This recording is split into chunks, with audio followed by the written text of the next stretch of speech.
Welcome, Talewarden, Riders of the New Dawn. Let's go on in. This is a demo. I don't know how long it is exactly.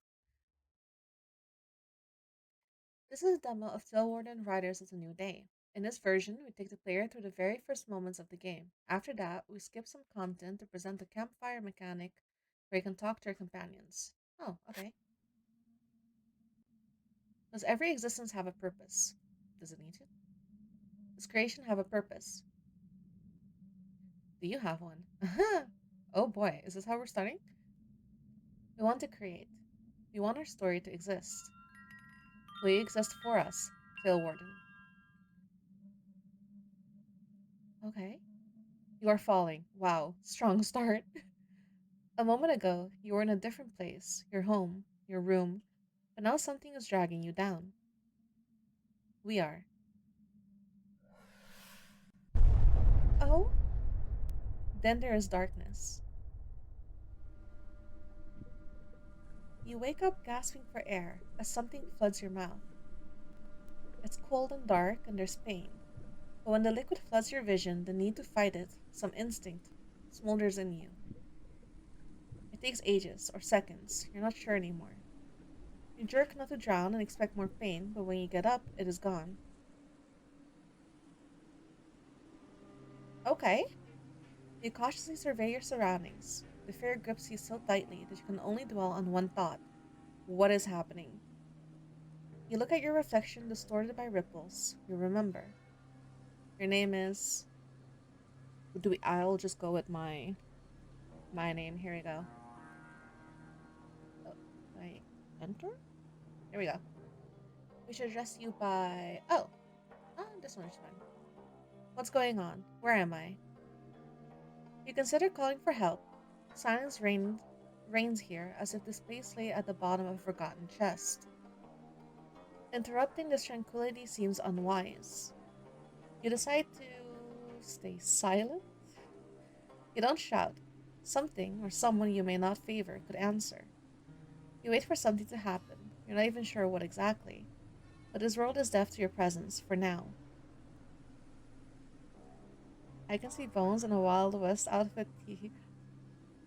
Can you? Can you? How much to make it happen? With the cowboy hat and everything? You push yourself to climb. Okay.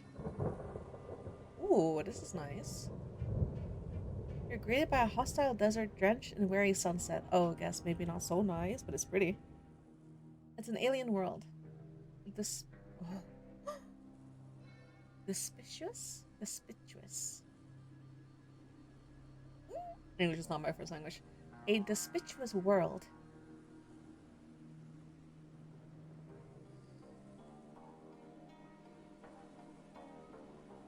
If I'm not busy with comms. Oh no, you have to take care of your hand. Alright, let me know. But take care of yourself also. If you can, obviously. Instinct whispers to you that you are not welcome here. And it's right. Oh, am I not? I want to look at the sky. A dark band of thunderclouds connect the sound in the sky. They curl up with unnatural grace and speed, forming a confined shape as if they are sealed in a glass case. The storm seems to be approaching you. Oh, well, that's not good. Can I click everything? Ah, okay.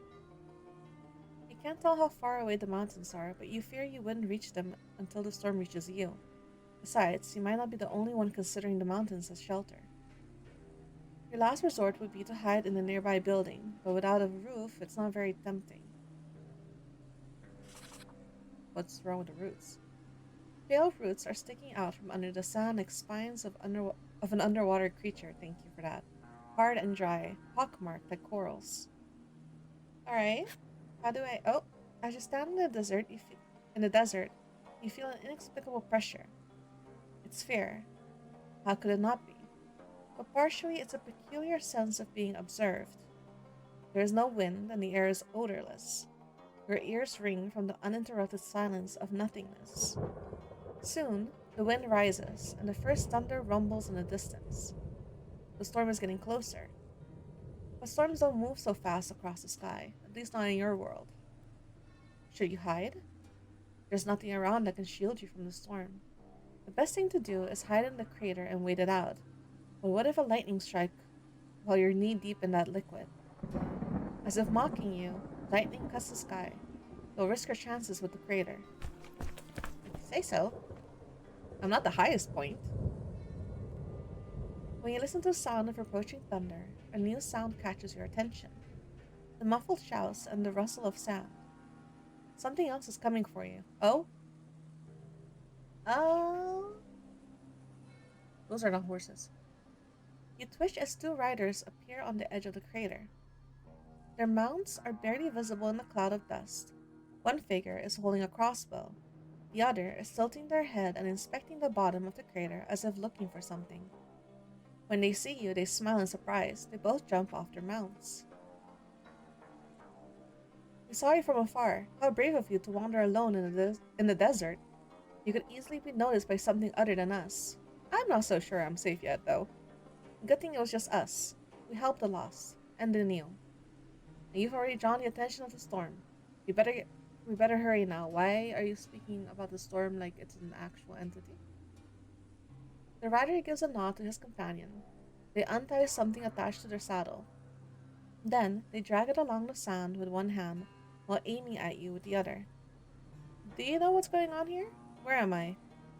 The rider examines you in silence. Then, he smiles. You're on a planet called Notoria. I'm on a planet called Notoria. Okay. I'm where?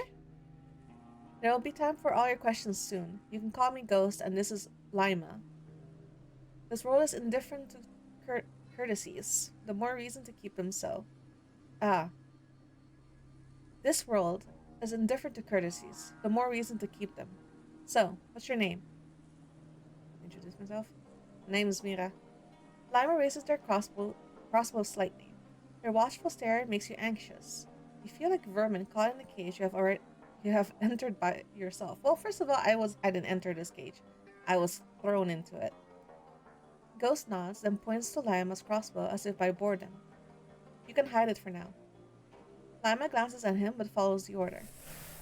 Ghost gracefully runs down the crater wall with his hand tucked behind his back. He stops in front of you, studying your attire. He looks in his 20s, yet he wears an expression meant for someone older. He exudes doubtless confidence. A necklace with a mirror pendant hangs around his neck. In its reflection, something shifts, an image that doesn't belong there. But the scene changes quickly, revealing your face.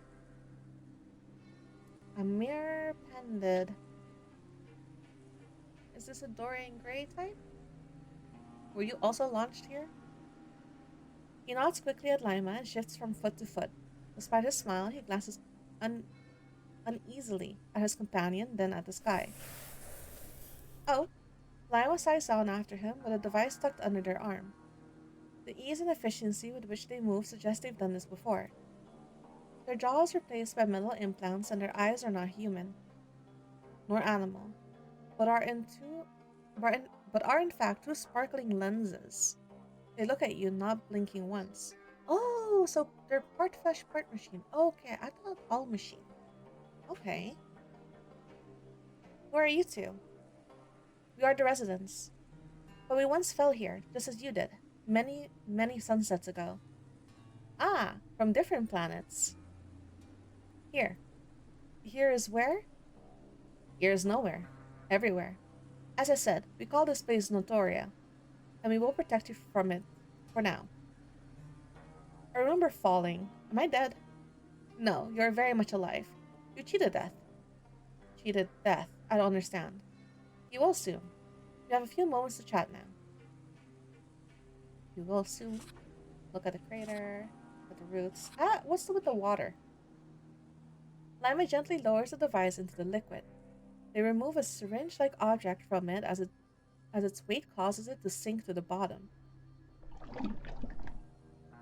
What is this? A flexible black tube links the syringe to the device, and as Lima pulls the liquid, the canteen gradually fills with a shimmering goo. What are you doing? Gathering special resources. Those resources had almost drowned you a moment ago. Now, however, there's no trace of the liquid on your body or clothes, as if it had been absorbed immediately. You lean over and dip your hand. The liquid flows down your fingers. Somehow, it is both oh, ooh, somehow, it is both pristine and thick as honey. What is it? What is this thing? Leave it. It won't affect you now. Well, that doesn't answer my question, thank you very much. When you lift your finger, the liquid has completely soaked into your skin. Lima ignores you, and Ghost looks up at the sky. They have no intention of answering you. Helpful. Super helpful. I saw those roots on the surface too. What are they? A keen eye. They resemble roots, so that's what we call them. However, no one knows exactly what they are or where they grow from. They cover most of Notoria. Oh? How come they weren't destroyed by my fall? They're completely intact. Notoria has many secrets. Perhaps we will have the opportunity to discover them in the near future. Is there just one big tree? And the roots connect to this one big tree? Or is there something sinister, like something's living underground and it's all connected by the tree? Okay, what's this? Did I really crash here by comet? Are you asking because you don't remember falling or because you don't believe it's real? Both. All I remember is something pulling me out of my chair, then the ring in my ears and the ground coming at me. Really, really fast. And now we're standing here. Lima saw you fall from the observation tower, your comet, if you will. We came as quickly as we could. So, it's real. Ghost gives you a sympathetic smile. It's more sad than pitying, which makes it seem sincere. You wrap your arms around yourself more tightly. It's been a long time since someone new has fallen. I'm glad. Are there a lot of us? Is there like hidden things I can interact with? It doesn't look like it. Okay. Canteen's full. Do you have another? No, I don't travel with more than just one nowadays. I mean, what for? Shit, if only she hadn't shown up, we could return here later. One canteen won't be enough. It has to be. Ghost leans over and pours the liquid into a small bottle he kept in his coat. We must hurry now, so allow me to make you an offer. You can go with us, and we will keep you safe. Or you can stay here and see what fate has to offer. I dare say that would be brave of you. Lightning strikes into the distance. The mounds at the edge of the crater lift their heads and wail. It's an almost human cry. She's coming. The storm is a she? He offers you his hand. Give me. A quick save. Okay. I accept the help for now. I'm definitely gonna go a route where I stay and see what happens. Ghost helps you climb to the surface. Oh, I'm gonna die if I stay, huh?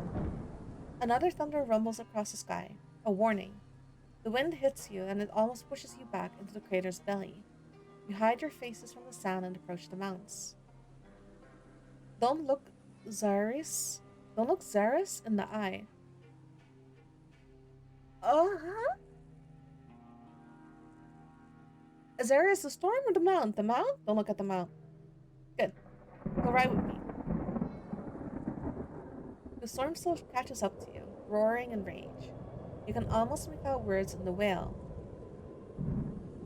As the cloud envelops you, soft feathers drift around.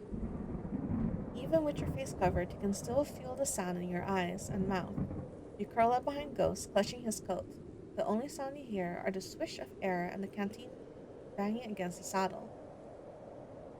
Oh, this kind of storm on completely flat terrain is terrifying. Almost there. Oh, you know what'd be cool though? Because I'm pretty sure when lightning strikes sand, it can make glass. So you put a bunch of metal rods. There has to be someone. There has to be someone that does that somewhere. Some merchant. It'd be so cool. The mountains, distant until now obscure the horizon and welcome you in their embrace. You are an insignificant speck between giants about to collide. So nothing different? Lightning strikes nearby. The mounds jump up violently as the wind tosses sand and metal parts and something hits your leg. Something hits my leg. A scrap of metal slices your skin. Your scream is lost in another thunder. That's not good. As darkness creeps under your eyelids, you notice a fortified gate implanted in the rock wall. Then you faint. Oh, we live on the ground? Did our wish come true? What wish? Can you hear us? Oh, what is that? You wake up when warm air blows into your nostrils. You open your eyes. One mound leans its head over you, caressing your cheek. You're lying on the ground. Ghost pushes the mounds away and leans over you. His hair peeks out from behind the hat, all tousled. Dust has settled on his face and clothes. Ooh, that's the mount? It's cool. Don't look in the eye. What happens if I look in the eye? Ah, you're awake. You're trapped within four walls with a single window next to a pocket door. Someone is watching you from the other side of the glass. The air is musty and the smell of metal makes you nauseous.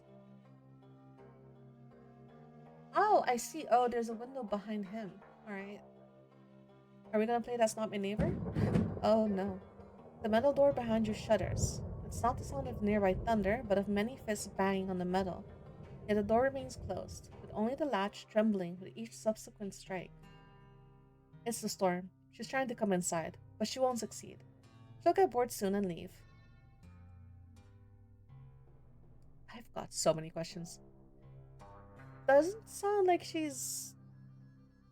When you try to stand up, a sudden pain pierces your leg. Be careful now, you've just fainted. And you haven't even lost that much blood. Does this happen to you often? No, I do not often crash land into an alien planet in an alien atmosphere or get my leg cut. No. You look down at the spot where it hurts. Your pant leg is cut. The long slit mirrors the one on your skin. Blood stains your pants and seeps into the ground. Please don't panic. I'm not panicking. I just kind of would probably want the pain to stop, no? They don't react. Run a simplified admission procedure. But, Sheriff, she's still bleeding. Now, Lima's voice is cold and mechanical. They lean over you, and one of their lenses turns red. A focused beam of light runs over your body. DNA scan reveals she's human. No weapons, no implants. What is the name of your home planet or world? Are you grossed out by blood? I'm from Earth. Do you have any possessions with you? Why are you asking? It's part of the procedure. Lime ensures that no one who enters the town poses a threat to our people. If you don't cooperate, I'll have to search you myself, even in this state. Fine, fine, I don't have anything with me. How can you contribute to Cradle Town? I don't know what you need. You can only focus on the pain. You feel the sand sticking to your wound. The only response Lima gets from you is a grumble through your teeth. Can you fight? Do you have any powers? Any particular skills? You just said that you know I'm human. I got no powers. Powers? I don't have any powers. I'm just average, a normal person. What were you doing before the fall? I started a computer. I wanted to play. Are you a scientist? Technician? Can control technology or weave data? I can draw. Weave? No. I just wanted to turn on a video game. In what purpose? Just for fun. I turned on the video game because I wanted to play. A moment later, I woke up in the desert. Lima and Ghost exchange confused glances. Why? Please take me to a doctor. Help me, damn it. I can make you a pretty dance, but I need a healthy leg for that. I can make you a pretty dance. No, no, no, no. That sounds like something I need to I need to actually do later. I don't know how we're gonna do that. Can my character dance? I can't. Not very well. Oh boy. Funny. The silence that falls is piercingly cold. Please. Ghost reaches under his coat. He noticed a golden badge hooked onto his belt, right next to the holstered revolver. I proved it. Assignation? So soon, but what? Jacomir? Jacomir. Jacomir? Has to perform the second test. What's the second test? We will continue the procedure later. Ghost ignores them and hands you a small bottle that he has filled with shimmering liquid back at the crater. Yes? I click it.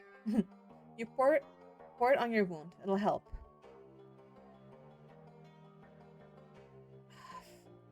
Grab it.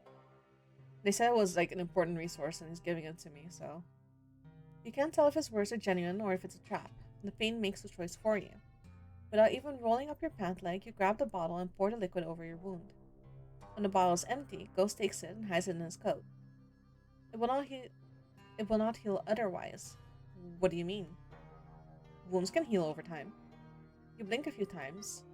Your nerves are stunned as much as you are. Your wound has sealed. When you stand up, the pain disappears as if it were never there. What? How is this possible? Lime and Ghost exchange amused glances. Rookie, I literally just got here. You know this. You only survived the fall because his liquid began regenerating you the moment you hit the surface. We call it Nixa. So I would have died. So it's underground? Not quite. Whenever someone falls, the crater fills with it, just enough to save someone's life. We did dig for it, but never found the source. So is it a chemical reaction between the meteor and hitting the ground? It's our most valuable commodity and the only natural remedy for whose effects you have just seen. We use it as a currency in medicine, but each resident of our town can only request the amount of Nixa they are entitled to. You will receive your share once we have proven yourself useful, and only if we decide to keep you. You drained my crater. Then why did you give it to me now? Take it as credit of trust. We help those who need help. If they abide by our laws, we welcome them here and reward them for their work. And where exactly are we? Cradle Town, the safest place there is. Okay, say so. The lightning strikes at the door, and the sound echoes throughout the room. Even Ghost and Lima step back, and the mounts whine. What happened to me now? So now I'm your prisoner? Thanks for the unusual welcome. That's just the kind of fun I'm into. Am I... Am I likely to get my ass beat? I don't know, let's find out. The fun is just beginning, I assure you. Now, I'm awaited inside. Please follow us. I will take you to the ship. The ship? Ship? What about temporary quarters? I want to keep this one closed. Why? Lima grabs Zair's rein and they both head towards the entrance by the window. Oh? The door opens with a beep. We follow them in silence. Oh, I don't get to see who's in the window? Ooh, cute. You walk through the tunnel. Ghost sets the path before you, while Lima watches your back. The mounts follow you calmly. Hmm? The walls are quite uneven, as if the tunnel had been dug up and sculpted by hand. Probably have. Several floral bulbs, which have been hung using a string, illuminate your path. You raise your hand to touch them. I wouldn't do that. They can swallow your fingers. Ah! Don't touch. Good. I think they're fucking with me, but still, alien planet, I don't know how the flora and fauna react. Ahead of you, another door emerges from the darkness. Ghost unlocks it with the door control panel and it slides open.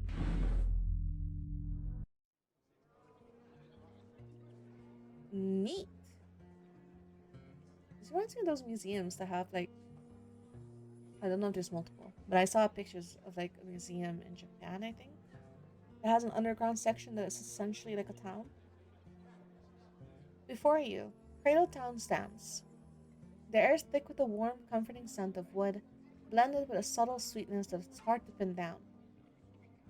A string of lamps stretch between buildings, illuminating the townsfolk sitting on their porches. A few of them turn their gaze to you, lenses flash and pupils widen. Some twist their necks at unnatural angles to get a better look. This way. Ghost leads you towards a narrow alley. He walks quickly, not bothering to hide his haste. Lima says their goodbyes and leaves, taking the mounts. Okay, this is nice. You stroll down the littered streets, discarded cans and crumpled papers strewn across the ground. The writing on the papers resemble magical runes. You can't decipher it. As you walk by a dimly lit porch, a couple sitting in the rocking chairs notice you. One of them is missing a nose, and a small indentation on their face emits a puff of smoke. Hey, Sheriff, found us a salvation yet? Found us a salvation yet? It takes time. Yeah, so does the waiting. Yo ho, who's that? The other person leans in. Their skin is a deep shade of blue and is covered with tiny scales. They have fins for ears.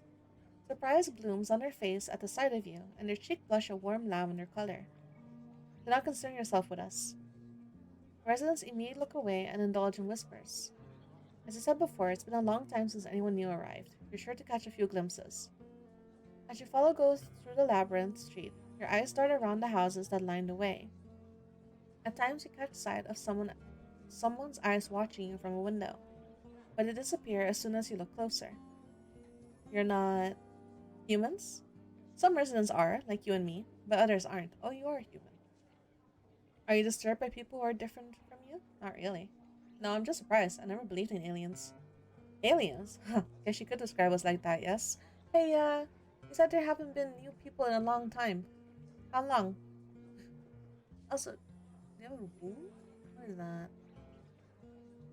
Have you all fallen here from different worlds? Yes, we did. Tomorrow, we'll finish the admission procedure. I'll introduce you to townsfolk and show you around. Why not now? Now I have other duties to attend to. Here we are.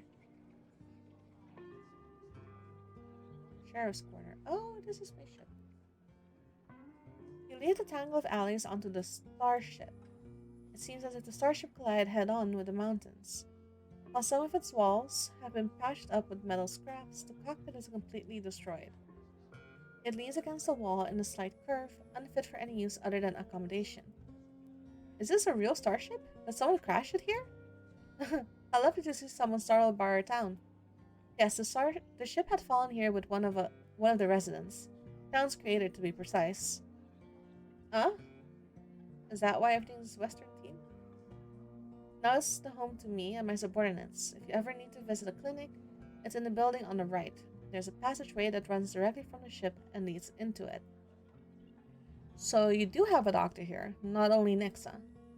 We have a healer. She treats minor injuries. However, for more severe wounds or sudden injuries like the one on your leg, we turn to Nixa.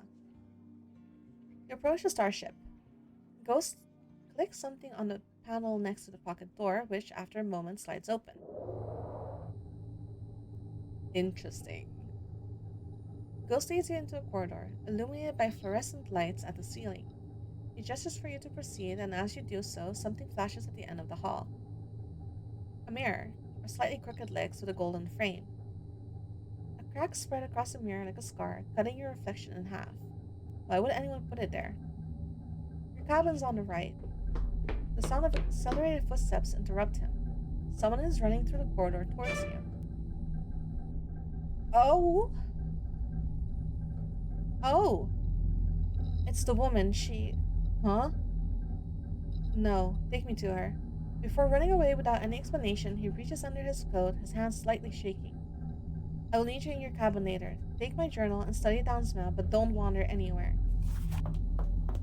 Oh, someone hurt? They run down the corridor and turn left to the clinic. You acquire a journal. The journal tracks mysteries and characters information you gather, and all items you found. To open the journal, click on the icon in the upper right corner. Ah! You're left alone. Fluorescent lights buzz quietly above your head, and you stare at your crooked reflection. More and more questions form in your head. Oh gosh, well, wait a second. In the full version of the game, you'll uncover more mysteries and information about characters. Oh no, but the... Ah! Okay. Like everyone else, you fell here by comet. Nixia, the liquid that filled your crater, healed you after your fall. If a resident of Doctoria comes from a different world. Collectibles. Old hoodie. Ah, my hoodie. Gifts. Roots? Map. Ah, so we're here. That's... The sheriff station was there. That's a pretty small place. Ah. Ah, I see.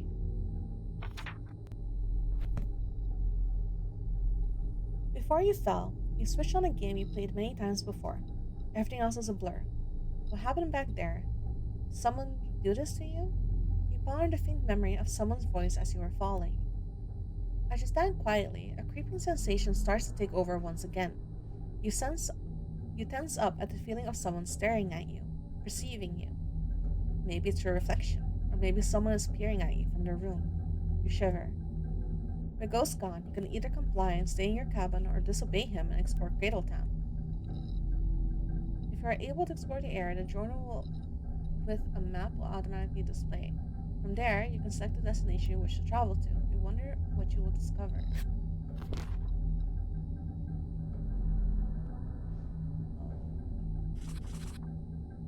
Ah, I see. I can go to the clinic. I can go to the clinic. Save? Oh, I'm so nosy. Clinic.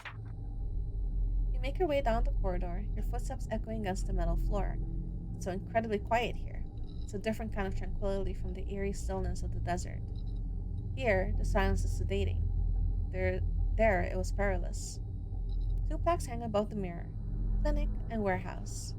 You peek into the warehouse. The room is pitch black. You can't see a single shape. Holy hell! You turn towards a slightly ajar door which reveals the interior of the clinic. What the fuck? Look at the control panel.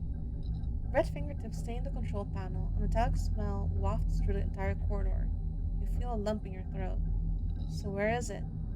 In your cabin. It's sleeping for now. It's sleeping for now? Muffled voices are drowned out by the sound of some kind of machine, and you can faintly smell disinfectant. You listen carefully, but cannot make out any words. The metallic smell triggers your primal fear. You soon see a thick puddle in the next corridor, shining unmistakable blood. You instinctively step back. Whatever happened here, someone lost a lot of blood. Someone moves behind the next door, and an argument breaks out. It's hushed to a whisper, but still full of tension. Is this our fault? I wanted to use more, but you ordered me. We must save those reserves. But why? If you'd only explain to me why, I don't doubt you, Sheriff, but I know when you doubt yourself. Just tell me, why did you order me to uphold our reserves? We have so little left anyway. Just follow the orders you were given. What about the canteen Lima brought? Save it. Just tell me, could you have saved her if you'd used more? I don't know if that would have made a difference. I had to perform a C-section. She was unconscious and losing too much blood. I could save her or the baby. Oh. As you approach the room to hear better, you bump into boxes stacked against the wall. You quickly retreat and hide behind the wall. You hear movement in the other room. When they resume their conversation after a moment, they speak too quietly for you to hear. In those moments, by the way, in case you were wondering, they opt to save the mother, usually. This sight was not meant for your eyes, and you know it. You return to the corridor.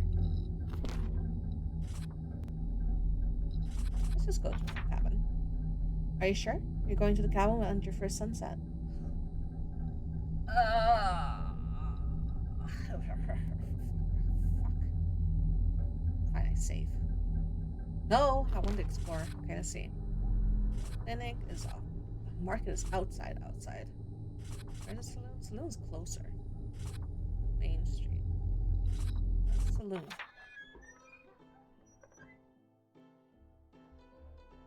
Wanted alive. Wanted dead. Oh? There's one that's wanted dead. Something notice, info. You push the swinging doors open. You imagine the stares you'll receive as soon as you walk in, just like in the movies. However, the noise and bustle help you slip into the bar unnoticed. Heavy cigar smoke catches your throat as you move through the crowd. The smell here is not only of smoke, but also of something soapy. Where did they get the cigars from? Some tables are covered with cards and glasses filled with white, clear liquid that look like diluted milk.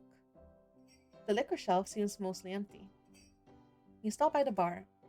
Skulls. So many skulls. Large enough to curl up inside or thinner than a thimble. Some have multiple eye sockets, some have horns and rows of sharp teeth that could cage you easily. You don't want to know what they belong to or why they ended up here.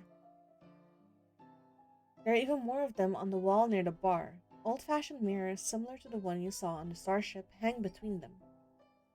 Under the skulls hang a notice board pinned with handwritten messages and posters. Yes, those notorious wanted posters. All the drawn faces seem to mock you, and there are a lot of them. You look at the ones with the highest reward quoted in Nixia millimeters. A condition is to bring them alive.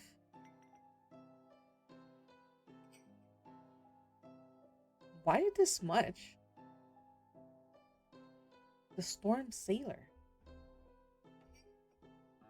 Shit, could I have met her if I stayed in the storm? Probably not. I would have catched my fucking death out there. The shepherd's misfortune, the poet of Cradle Town, the faceless musician. I like your design. A shepherdess with a mantle over her shoulders, a woman adorned with jewelry and peculiar tattoos on her neck. Oh, there are tattoos on her. They look like handprints. A robot covered in moss with one eye broken, and a man with large thick scars as if his face was chopped in half. Oh, I thought also a construct. Oh. Can I help you?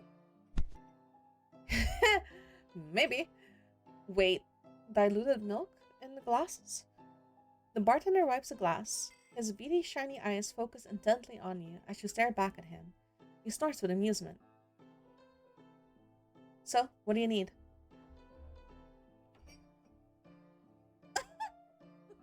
Look respectfully. You stare at him a little too long. Did you say something? The bartender breathes heavily through his nostrils, displaying his annoyance. I'm Belbel. I see you're a newcomer. The world of new comment has not reached me yet. The word of a new comment has not reached me yet. Did you get an expedited admission procedure or something? I guess so. The storm caught up to us and the sheriff was busy. Great, then they won't send an expedition to gather more Nixa. She'll bury your crater with sand or crater Nixa around like raindrops. Huh? Great, then they won't send an expedition to gather more Nixa. She'll bury your crater with sand or scatter Nixa around like raindrops. Did you see how much they collected? Why would that make you happy? I thought you needed it. One canteen? What? So little? They said they weren't prepared. They should have been. Doesn't matter. It's not your problem. Are you even allowed here? Sheriff permitted you to wander only by yourself? He didn't. I should go back. No, but I wanted to explore. I don't blame you. But he'll be pissed. He always is. Usually over nothing. Ask about... skulls, actually. They're trophies brought by hunters from the expeditions. Oh? They bring you skulls? No, I harvest skulls from what they bring me. You give the bartender a look of mild horror mixed with disgust. That's not true. It forces him to elaborate. It's a little hobby of mine, and I have a creative soul. Cradle Town? It's a town. You're in it. I don't know what else to tell you. It has lasted longer than any other town on Notoria that I know of. That's because it has good rules. The sheriff doesn't hesitate to kick out anyone who causes problems. Oops. It's a good way to prevent overpopulation. There's also plenty of work here, which keeps people busy. On Notoria, there aren't many things to do. You can either work in a town or commune, or live as a solvigant, an independent traveler, and be at the mercy of the desert. I choose Cradle Town. What can you do in here? You can go entertain yourself, look for a job on notice boards. Hell, you can even stand on the main street and sing. Some folks do that just out of boredom. Every resident is either entertaining others or creating something. Any novelty gets an applause. And if Ghost allows you to stay, you can volunteer for expeditions. At least that was the case until recently. Ghost suspended all the expeditions some time ago. Why? Ask about Belbo? That's me. How long have you been here? No idea. It's been so long that I can barely remember my home world. But there was no sand. Here, there's a lot of it. It gets everywhere. Since the sheriff's old squad found me, I haven't surfed once because of that sand. What do you do here all day? Like everyone else, I try to stay sane. Liquor helps. And besides that, I visit my partners. So you never surface? No, too much sand and monsters. Sheriff? What of him? I don't know, doesn't he seem a little young? Everyone thought so too. No one took him seriously. When the founder of Town announced that he wanted to grant ghosts authority, many opposed the idea by submitting their candidacy. One sunset, before the founder made a decision, Ghost revealed the secret of each candidate, things no one should have known, which humiliated them in the eyes of everyone. He promised that no one would be harmed or suffer injustice under his protection. He knew the law can't be just bureaucracy, and he won. Till this sunset, he did keep his word.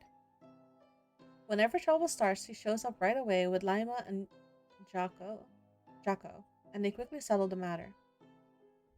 But the bartender leans close in and whispers, covering his snout with a handkerchief. He promised that he would find a way back home. But that promise has aged like milk. Many believe that he said he's still looking for a way just to keep his badge. I think I'll be going. Be careful. If you wander around, you're sure to cause quite a stir. Everyone saw the sheriff and Lima leave in a hurry. Once they realize you're the reason why, you'll become their biggest attraction. A symbol of hope, even. Oh god, why? Hope for what? For change. No one talks about it out loud because Ghost has the means to hear everything. But people whisper about the need for change, and the bartender listens. Recently, Ghost hasn't made any effort to send us back home. In fact, he has become even more avoidant since that wanderer arrived in town.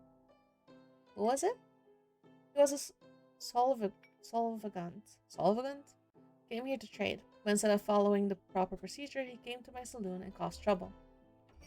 He said he was kicked out of his village for a crime that he claimed he didn't commit, but there was guilt in his eyes. Then Ghost came for him and kicked him out of the town. After that, the sheriff started leaving his office even less than before.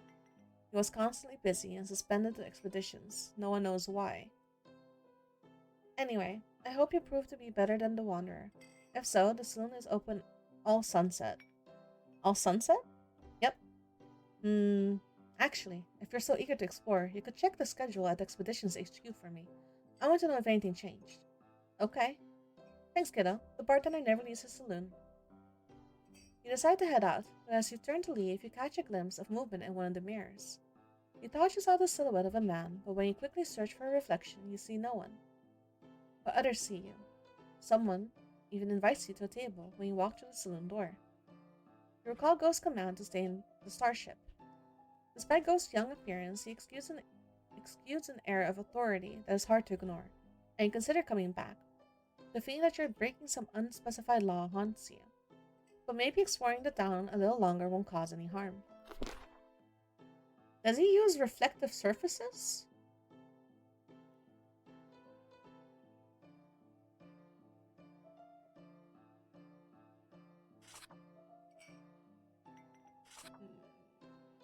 I don't have money. Let's just go back. Fuck. No. I say, fine.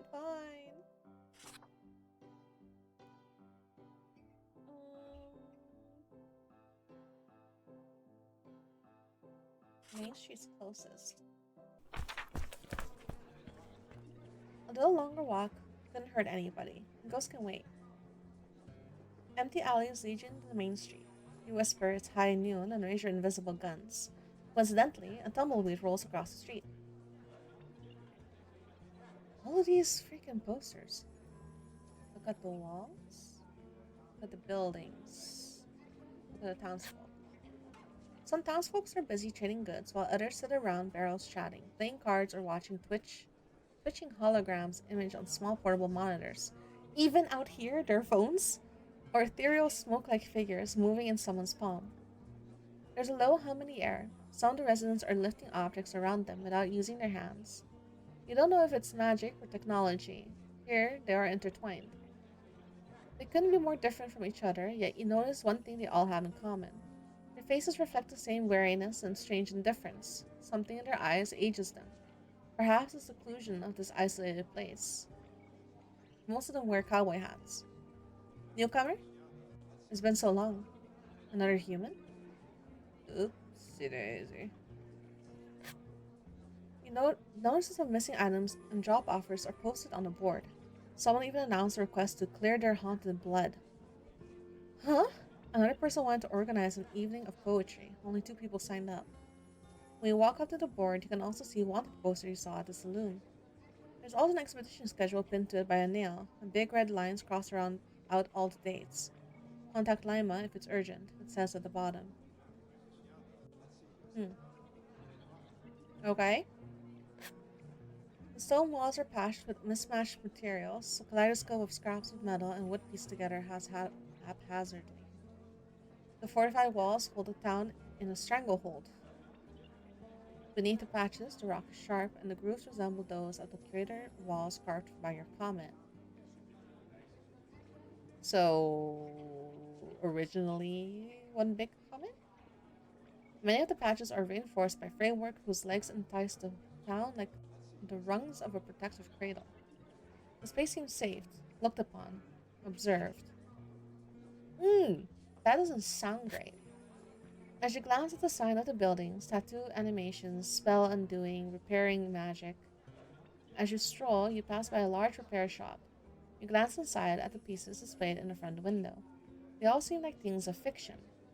You find a stable that shelters a small group of Zahirs, tucked away behind the bustling main street.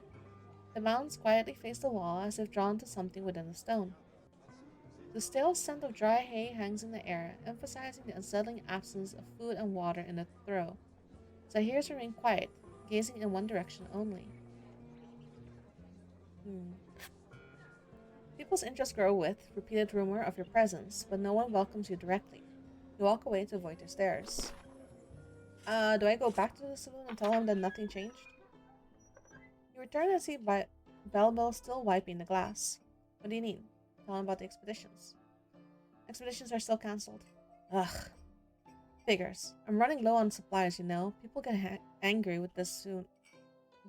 People get angry with this soon enough. Never mind. I'll give you this for the trouble.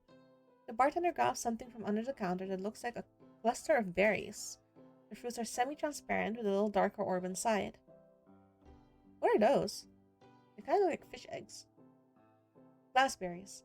No one really likes them, but I hear they taste sweet to humans. Yeah, I can smell that you are one.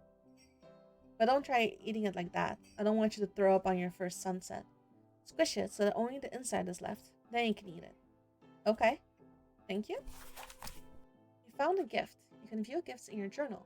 You can give them to your companions later on. Oh, okay. Sure thing, kiddo. What do you need? Oh, nothing. Dalbo just wagged his tail in response. I'm sorry, I didn't mean to annoy you. Market? Sorry, is that a bottle of just eyeballs? You wonder if a ghost has already noticed your absence. Oh, probably. Your silly anxiety persists, even though you were only gone for a short while. Maybe you should go. You should get back soon. You walk up to the rows of stalls and look at the laid-out trinkets. Petite bottles filled with suspicious boiling liquids that promise to alter moods and thoughts, handmade weapons, jewelry, prostheses, prostheses, prosthetics, prostheses. Ah, English is a language. And implants with coupons redeemable at the nearby mechanic. You pass a food stand. The food looks rather overcooked, and it's hard to tell whether that what's skewered on wooden sticks was once a root or a rodent. The smell of spices burnt oil irritates your stomach. Hunger strikes quickly. You hope someone will give you a meal soon. Probably if we go back, we'll get a meal. One merchant notices your interest and waves at you. A light symbol scars your face in a tree cross-section pattern. They respond favorably to your glance. They pick up a pair of boots and say they're perfect for running away from a sound weaver, whatever that means. They try to sell them to you enthusiastically. You politely refuse, explaining you have nothing in exchange. You look at other things they have on display. How can I pay for your stuff? I'll accept items of similar value for an exchange, but the value is for me to determine, as my stuff is the most wonderful there is. You politely refuse. Okay. Where do you get those items from? All my goods are from the last expedition. Did you know the hunters found an abandoned backpack? There was so much stuff in it. These boots included. I'm telling you, you won't find such boots anywhere else. They have been checked by the sheriff, of course. I sell nothing dangerous. Hunters? Expeditions? Well, yes. Expeditioners who hunt for goods. Do you sell food here? I don't, but you can buy crystallized wishes. Crystallized wishes? Chewable bones? Or even fried cacti there, right there. If you're looking for something more concrete, you can pay me now, and I'll ensure its delivery on the next expedition. I heard from Balbal that expeditions have been postponed lately. Well, yes, but it makes the offer even better. Once expeditioners deliver the goods, their price will increase, and I guarantee that I won't take any extra payment from you. Uh-huh. I think I'll pass. So what's it gonna be? Would you like a patch of bulb flowers smeared with Tori's saliva? It won't heal big wounds, but it's good for small cuts. We have to manage somehow since they cut our Nixa rations, right? Or some jewelry. Everyone likes jewelry here. It's quite pretty. It sure is. I could take that hoodie from you. It doesn't suit you. Nor the color, neither the texture. Trust me. I'll do you a favor by taking it from you. What do you say? A hoodie for a bracelet? No, keep the hoodie. I might need it later. Your loss. Oh, and how about... They lean closer to you and add in a whisper. Raw mooner root, I assure you, this delivery is extremely strong. Much stronger than that diluted liquor Belbo sells. But I still don't have anything for exchange. I see. Then maybe. You can go to the saloon and bring me my glasses. I left them there last sunset. If you do this, I will give you a sample of Munu. I might even add a hot gossip to it for free. Sure. Yeah. Splendid. Once again, you get the feeling of being watched as if someone or something was standing right behind your back. Is there? Let me turn around real quick. You return to see Balbo still wiping the glass. What do you need? Ask about the merchant's glasses. The pink-haired merchant wanted their glasses back. Good. I wasn't going to leave my saloon just to return them. Here. Oh, thanks. What do you need? Nothing. So long.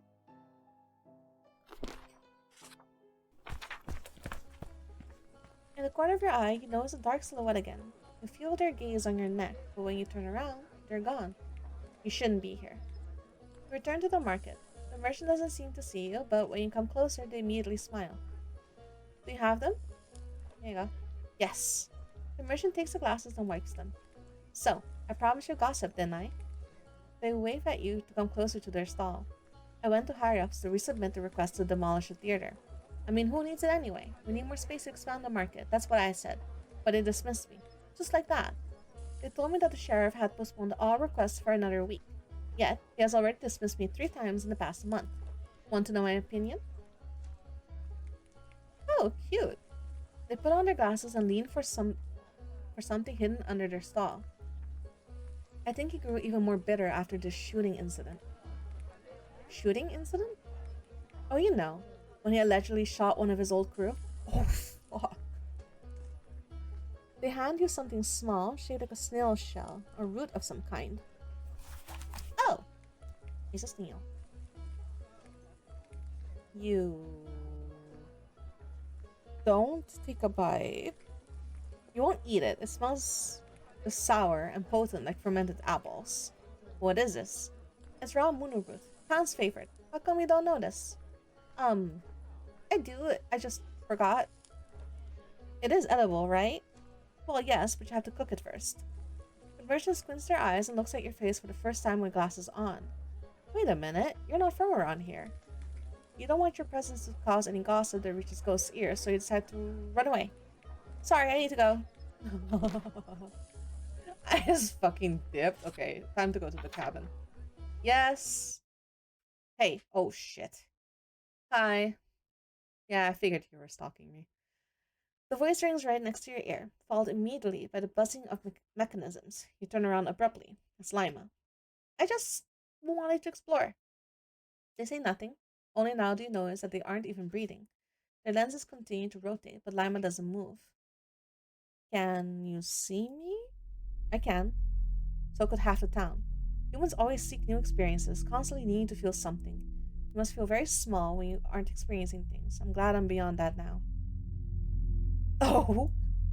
Come with me before the sheriff finds you. I don't have the energy for his nonsense this sunset.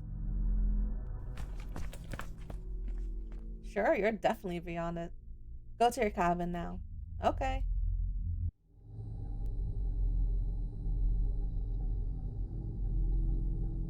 This is a different area. Okay. Because I was like, where is the damn, where's the damn mirror? You find your cabin, ready to rest. Who all live here? The door next to you opens slightly. Hmm. Something stirs in the darkness. It mumbles. You freeze and listen. A clap, then a sharp snap, as if something is being ripped apart. You open the door to your cabin. What are they doing? You've completed the first half of Act 1. After the events in Act 1, you'll be sent to the surface to find the notorious riders of the night. They'll be your companions through the game. Okay. Now we'll introduce the campfire, a major mechanic that begins in Act 2. For this demo, conversations have been shortened. Understood. Oh!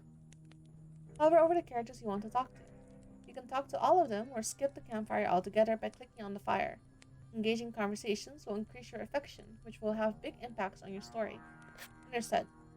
Will you join the riders of the night or will you rest? I'll talk to them. I didn't see this one on the wanted sign. Who are you? Daedra sits before their tent. Zohan and the poet in front of them keep their distance. Oh? Don't worry, kiddo, it's nothing. Of course, it's just a book. After all, books happen to get torn apart all the time. It's just that this particular one was important, very important, and what happened? The poet found Daedra in his and Finch's tent. They were tearing pages out of his book. And I say that nothing happened. The kid just ripped out a few pages and ate them. Why? I need to. Look at that face. Look at that face. That face is so happy. They ate it? Oh, yes, they do that sometimes. Was that book important? Of. No, it's ancient history. Come on, Mr. Poet.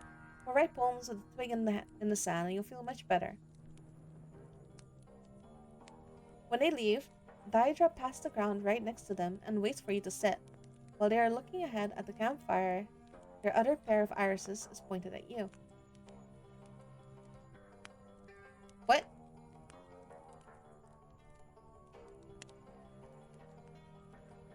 While they are looking ahead at the campfire, their other pair of irises is pointed at you.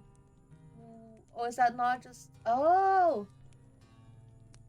Dead. Dead forgotten. What are you talking about? The riders?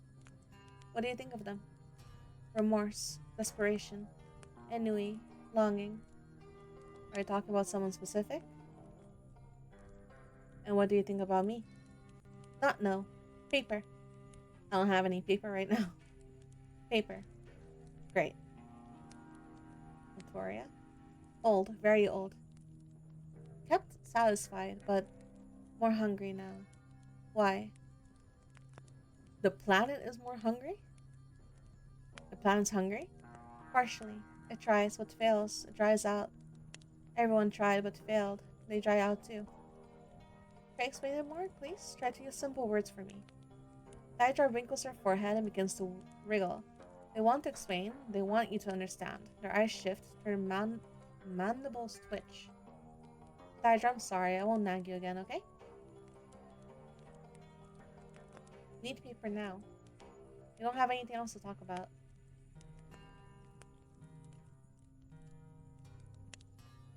I guess we should probably look for paper then, yeah? She's human, I think. Finch. As you approach, you hear music. Finch sits near the poet and plays the guitar, using his finely sculpted fingernails, shaping the melody into a characteristic, sharp sound.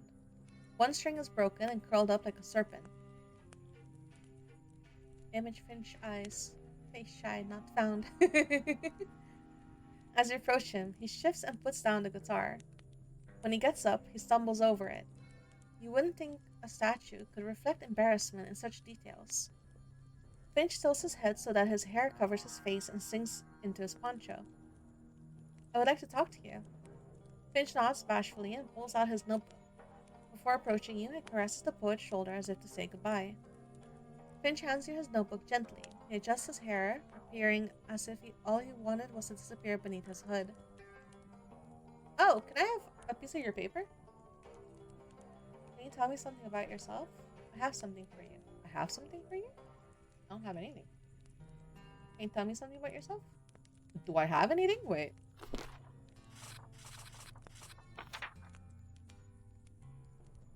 Ah!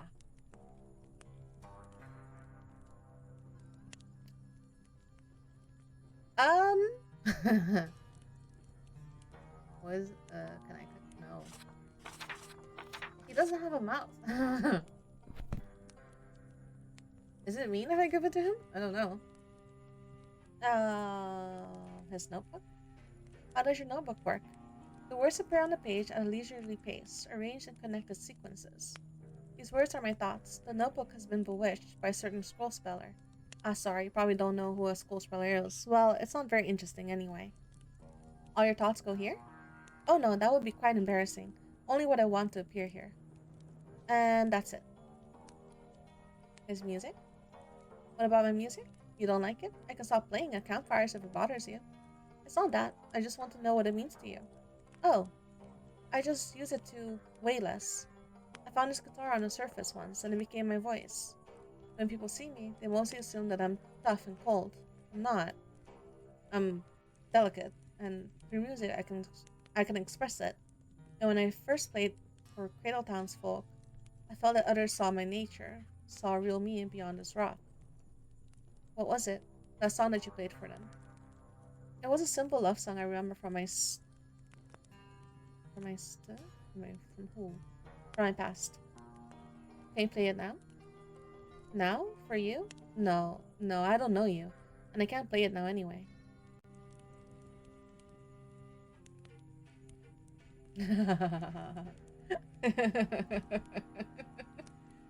Shame, but I do really like what you play by the fire. Why? Are you shy? Ever heard of indie rock? Why? Are you shy?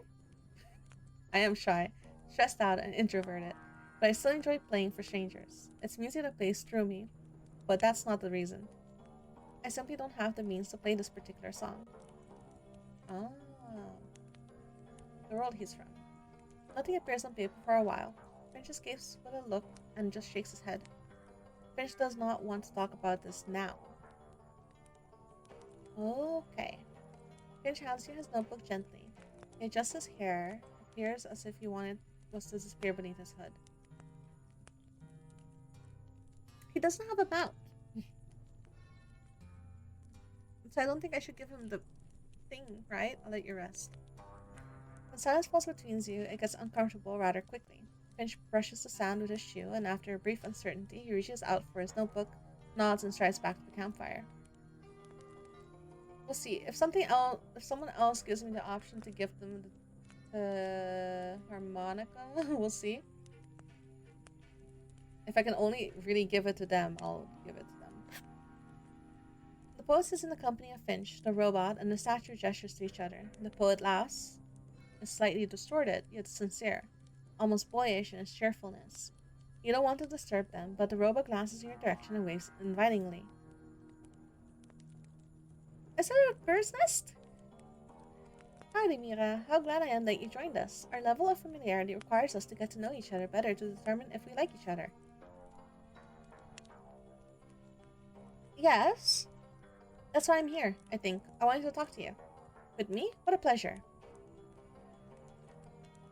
Can you tell me something about yourself? His skills? My lens provides something similar to X-ray vision and a thermal scanner. Oh, these have many applications from weapon identification, field scanning, to lie detection. Oh, but you asked about my skills. Oh, I excel in anthropology. This knowledge was provided to me after I was taken from my planet and introduced to a new software system along with a different directive. When I fell here, my disc was damaged, and now my path is a bit blurry. Spaceship landings carry certain risks in typical cases, and a collision landing on an alien planet when you're not buckled up gives you even less chances. I think it was a wrench that hit my head and broke my lens. Good thing I didn't lose any data on my favorite original characters. Can you imagine? If I forgot about them, I would be as if they never existed. But now I see I'm starting to bore you. Let's move on. No, I'm not bored, I'm just fascinated. This title? Are you really a poet?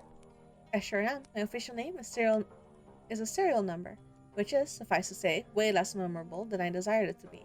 Thus, I rebranded myself. I am the poet, the sole poet of Notoria, and to my knowledge, I am also the only robotic poet within my home solar system. I find this rather dazzling, so do not confuse my title with modesty. Oh no. I am much more than just my code, yet to some, I am still a simple AI. I'd like to inquire what your opinion of me. I'm amazed by you. You act just like a real person. You're not a poet, you're just an AI. I don't know. You're not planning to rebel against humans, are you? Oh, were robotic rebellions trending in your pop culture? Ever since people learned how to make movies. Ah, it was a hot topic in my world too. Until it turned out to be true and people felt silly for not heeding their own warnings. So you don't have to worry about me rebelling because I already have. A human gave me software that enables me to make my own decisions. Self-awareness is the best form of rebellion, I often say. Moreover, I'm against any form of violence, and that won't change. You have my word. No mutinies planned from me, partner. But I won't blame you if you only see me as simple AI acting on its algorithms. Likewise, I see you as a cluster of cells. But maybe, in time, we will see more in each other than our original purpose. This is very interesting. The world he's from. I do only possess few memories of it saved on my disk, but here is it. Here it is. I come from livestock farm planet inhabited mostly by cattle and robotic laborers. The only guests on our farm were occasional crewless air forces coming for supplies. I didn't even see a human being for the first 80 years of my existence. It was lonely until all changed. But let's leave this story for another time. Until the rebellion, you mean? The poet does not want to talk about this now. With me? What a pleasure.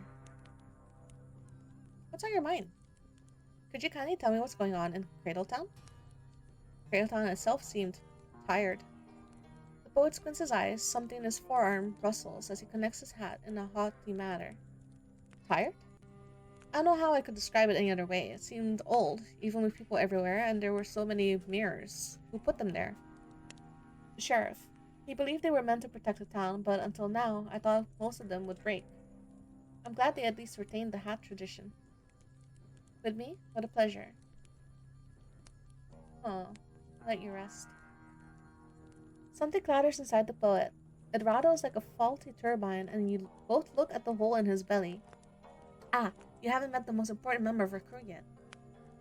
The poet extends his hand, as if on cue, a small bird flies out of his torn abdomen and sits on his finger. It stirs up the dust that had gathered in its nest, a small pile of random twigs and objects. Huh? Her name is Lassie. She fell along with Finch. So you can say that two finches fell that day. We are raising her together. Lassie jumps up and looks around, and when she understands that she has been called in vain, she jumps back into her refuge. Thank you for the discourse. Should you need any help, I'll be here.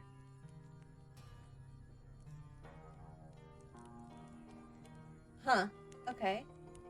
Talk to Zohan. Zohan sits on the ground, her legs stretched out in front of her.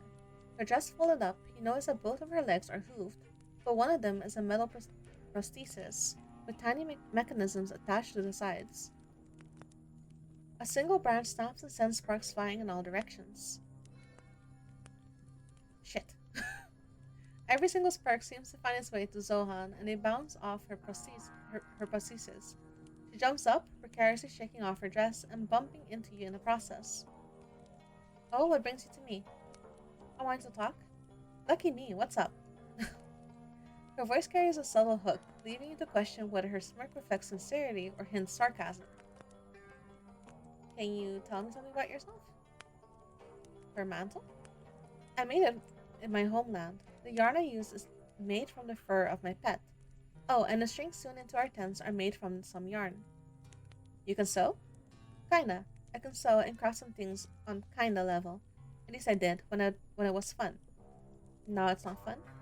It's man now. I don't have any inspiration. Besides, what would I do with another teddy bear made from old shoes? I can't take it with me unless it's useful, and my art was never useful.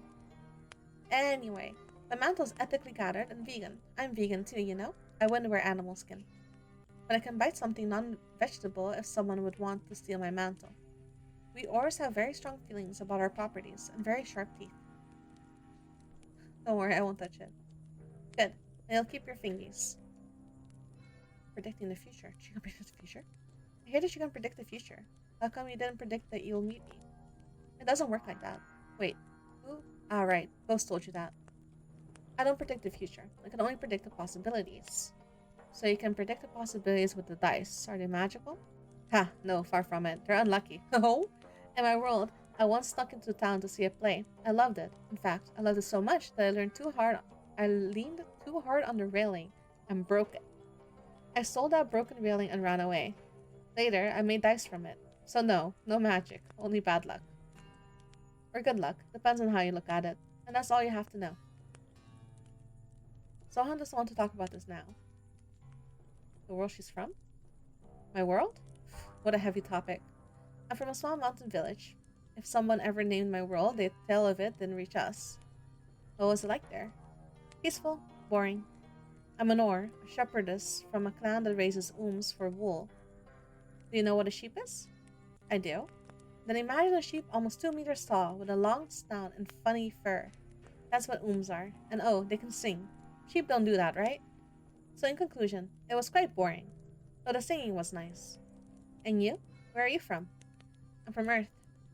Is it peaceful there? Far from it. No wonder. You don't have Maybe we would all be much more peaceful if we had Come to think of it, I do remember little from those days. Just a few events, the important ones, you know? The ones in between are almost as if they didn't exist at all. I'll let you rest. We slayed this conversation. Welcome to the herd. We... Okay. Talk to Batis? Batis takes a drag from her cigar, playing with her lighter. Gazing at the smoke, she stirs it lazily with her cigar. It twists and curls, forming a silhouette within the tendrils. Though she seems to be in her mid-20s, the weight of passing days has left a visible mark of exhaustion in her eyes. A faint grimace that frequently appears at the corners of her mouth suggests a deep weariness to which she seems accustomed. Still, her eyes dart around sharply, constantly searching, constantly watchful. Batis extinguishes her cigar against the sole of her shoe and stands in front of you. Whatever it is, whatever it is that you want, I'd like to talk to you. Let's hear it. Can you tell me something about yourself? Her tattoos, things she does for fun, the world she's from, things she does for fun. I tinker with things, and I think about cloud ships. What would it take to build one here? You could build an entire cloud ship alone? Nay, that's the problem. I was a decent shipwright, good at repairing ships, but I wasn't so good at building them from scratch. I've thought many times about what I'd need to build one here, but even if I had the right tools and engine, I doubt I could do that. Are you human? Is it your only dream? It is, but I have other things I must focus on. Our mission.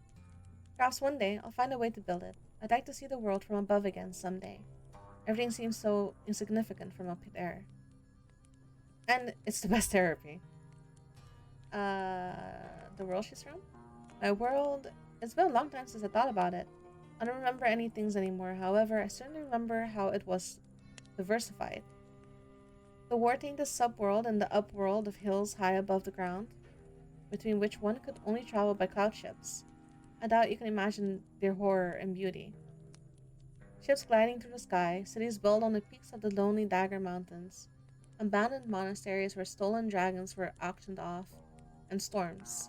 Many, many wild storms. I traveled on a cloud ship. There were times when we hadn't set foot on solid ground for months. What times they were. Maybe one day, I'll share a few sailor tales with you. Ask about tattoos? They're not tattoos. These are marks left by greedy hands. If you look closely, you will notice the lines of fingers. See? Haunting, aren't they? Someone did this to you? Maybe someday I'll tell you more, if I like you. I'm sorry this happened to you. They are somewhat beautiful. They're truly unnerving. They're somewhat beautiful. To the people back in my homeland, they were a sign of heresy. They looked at them the same way you do now. It's hard for me to judge whether you are proud of them or hate them. Sometimes I'm not so sure myself. Let's hear it. Do you want a harmonica? Each character may receive one gift per conversation. Gifts can increase or decrease affection level. Some items will influence future interactions. Understood. Oh really? You know I love gifts. What do you have? Do I give her the harmonica? Sure. A harmonica. I've always wanted to compete with Finch, and now I finally have the chance. Finch is special. He chooses music that suits his listeners' moods and plays it like a god. However, he's so skilled that he doesn't face any challenges. And you want to be that challenge? You can play this. Huh, no, but that won't stop me. I'll use my powers to use his instrument. Let's hear it. I'll let you rest. Gladys nods goodbye to you. I've spoken to all of them now, yeah. So how... Oh, right, the fire. And the campfire. As each of your companions slowly make their way to their tents, Gladys keeps a vigilant lookout. You take a moment to sit on a log and gaze at the sunset. Oh, we all bunk? You return to your tent. A few minutes after you lie down, the mirror ghost gave you before you left Cradletown buzzes in your pocket. Will you answer? Huh? Yes? You pull the mirror from your pocket. You stare at your reflection in the mirror. Soon, it blurs to reveal Ghost standing in the starship corridor. Good sunset, Mira. Who do you want to talk to? Talk to Ghost? What would you like to know? Can you tell me something about yourself? I have something for you. Ask about Notoria. Ask about Notoria? Most of Notoria's landscape is pretty much the same. Rugged mountains and vast deserts. The constant downpours in the east have turned the desert into a deeply deceptive swamp. If you travel far enough north, you'll reach the burning sea. The south, however, is plagued by sandstorms and warped gravity. But you're traveling west, so that's the area that will interest you the most. The west is our training ground. The largest settlements are located there, and many of them have established trade agreements with us. We currently share a trade pact with the Water Kingdom, though we haven't heard from them in a while. Solvagans often travel there as well, drawn to the various biome patches. Biome patches? Distinct terrains, often full of unique resources that differ from regular Notoria deserts. The Rude Mountain Range lies further west. It stretches for miles and forms a border that we rarely cross, as bypassing it would take several weeks. The only way through mountains is the Boogeyman's Pass. Why such a name? Those who cross the pass report sightings of strange creatures. As stories have spread, the place has gained a bad reputation, especially since many Solvagans who ventured there disappeared without a trace. Descriptions of the monsters are incomplete and nothing has been documented, hence the name. Beyond the mountain lies more desert. What a surprise. Our people don't risk traveling there, and we have no interest in these parts. I hope you never have to travel through there. What would you like to know? Can you tell me something about yourself? Your skills? My skills? Well, I have the ability to find any information I desire. In fact, it's a curse, not a skill. How does it work? What do you actually do? I mustn't tell you. What if the curse passes to you? It could? No, I'm just teasing. Like everyone in my homeworld, I was born with the ability to cast curses. However, those of us who were cursed could not pass them on to others. At best, we could try to break the curse. When I fell here, I tried to break my curse with the help of the local magicians, but it didn't work. When I tried to get rid of it myself, I discovered that the power that allowed my people to cast curses was ineffective here, yet the curses remained. Ironic, isn't it? Why would you try to get rid of a skill like that? It seems useful, at the very least. At the time, I thought it might help me get back home. It's a long story for another time. Ghost does not want to talk about this now. His necklace? I think I saw an odd reflection in that pendant earlier. Is it magical? No, it's just a mirror. You'll find any of them in Cradletown. Do they mean something? Not really. According to one legend, mirrors attract a protective gaze, but in reality, they simply enlarge the space. Ghost delicately picks up his pendant and turns it in his fingers. It only reflects his face. The world he's from? my world. Filled with narrow alleys that wind between towering tenements, all shrouded in fog. This fog has inspired our poets and becomes the subject of many studies. One of our legends tells of a powerful curse breaker who was once rejected by his lover. In his despair, he wished that she would never see the sun again. His curse allegedly came true, and an internal fog descended upon my homeland. What the fuck? Not even the strongest curse breakers could lift it. As a result, my people only knew of the warmth of the sun through history books. It was a harsh world. Our laws didn't allow for exceptions, they were strict and unforgiving. I used to hate it when I was younger, but now I understand it more. My people could curse anyone. All we needed were the right words and a strong will. I now see that the penalties must be strict enough to keep such a society in line. I must return there. Why? It sounds dreadful. That's what it was like, but it was mine, and I left something important there. I plan to return to it. I'll let you rest. As you wish. Talk to Puna? Very well. The reflection in the mirror blurs. It's your face in the mirror, then it buzzes again, and instead of ghost, the mirror reflects Puna. Ah! Oh, does half robot lady not want to talk to me? What happened? Oh, nothing. I just wanted to talk. To talk. On my break. Yes. Did I interrupt something? No, I was just drawing. Sleeping. I was just sleeping. She throws the sketchbook away so you won't see it. Ask her about her and Ghost. Oh? What about us? You seem so devoted to him. Are you friends, or is it just your job? He's my sheriff. He's never let me down or belittled me. He treats each of us with respect, albeit with a certain reserve. That's enough to earn my loyalty. So you're not friends. We've shared a few adventures. We know each other's weaknesses, but we don't have companion bracelets, and I don't know his favorite color.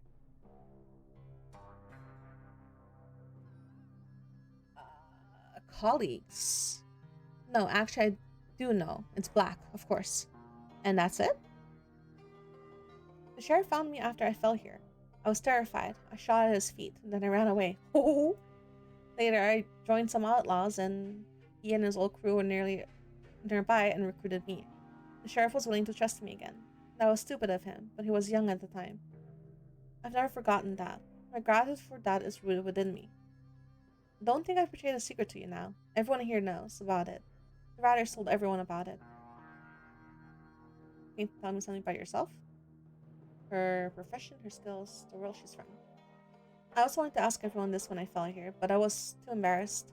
Anyway, I come from a world called Torka, home only to forest and my people. Perhaps that's where our belief that we come from trees originated. You come from trees? That's what our faith preaches. Trees are quiet, constant, and unchanging. They can't travel. We believe that the mother forest altered some of their children. Thus, creatures with limbs instead of roots emerged from trees, ones that could travel. That's so boring. I know. I was going to say cool. Oh, if you had spent your whole life being compared to an oak tree as the ideal of beauty, you wouldn't be so amazed. I guess not. A profession. I'm the sheriff's deputy and a healer. Extremely boring. Good thing that the need for healing was minimal recently. I couldn't handle dealing with people any more than I already do. Can't you change your profession? I never really thought about it. In my world, changing careers was nearly impossible. Here it's common, yet somehow, I can't imagine myself doing anything else. Old trees can't wander the forest. I bet you could change careers if you wanted to. What would you like to do? I enjoy traveling with the old crew to the surface, seeking out solvents to make deals with, gathering resources, sleeping under the sky, chasing mysteries. But those days are gone. Now I belong to the clinic and sheriff's office, dealing with other people's drama as part of my routine. But it was nice to talk about it. Your skills? I heal quickly, and also heal other people's wounds. It means I can regenerate tissue at will. Really? Yep. But I'm not a professional medic. There are some lives I can't save, especially when people have lost too much blood or when their vital organs are beyond repair. I'm not a sculptor either. I can't simply create a missing organ from scratch. A wound or a cut is different. Same with a missing finger. It's much simpler to recreate. Some injuries are too severe for me to heal, and if someone isn't entitled to take Nixa, I can't help them. In other cases, I supervise the use of Nixa and monitor how it regenerates folks to ensure there are no side effects. So there are side effects. If you cut yourself right now, I could probably heal the wound. However, your skin would have ended up looking like a tree bark. Oh! Oh, is that what happened to the other merchant? I'll let you rest. Mira, I didn't think you could get as far as you have. You're doing a good job. Take care. I'll go get the sheriff. Oh. I don't want to talk to anyone. I think I'm gonna get some rest. Good night then, so to speak. How? Okay, so the people outside of the tent, right? They're on wanted posters and they're wanted alive, right? But I'm guessing they're still criminals. So how? So how does it get to the point where I'm talking to both groups? The image in the mirror fades away, reflecting your tired face. You finally fall asleep, likely from exhaustion. Interesting. Darkness of your dream feels distinct. It's charged with a sense of eager expectation, and you detect a faint sound. Am I asleep? Please hurry, Talewarden. Oh. Thank you for playing the demo version of Talewarden Riders of the New Day. We hope the story has intrigued you. It's yours, after all. The full game will feature many secrets to uncover, a complete journal, 30 characters to meet, and 30 explorable locations. Understood. If you'd like to support us on this journey, please consider giving us feedback by taking a survey or wishlisting on Steam. See you there, Talewarden. Alright, I enjoyed my time. So it's gonna be 30 plus NPCs and 30 plus explorable areas. That's massive.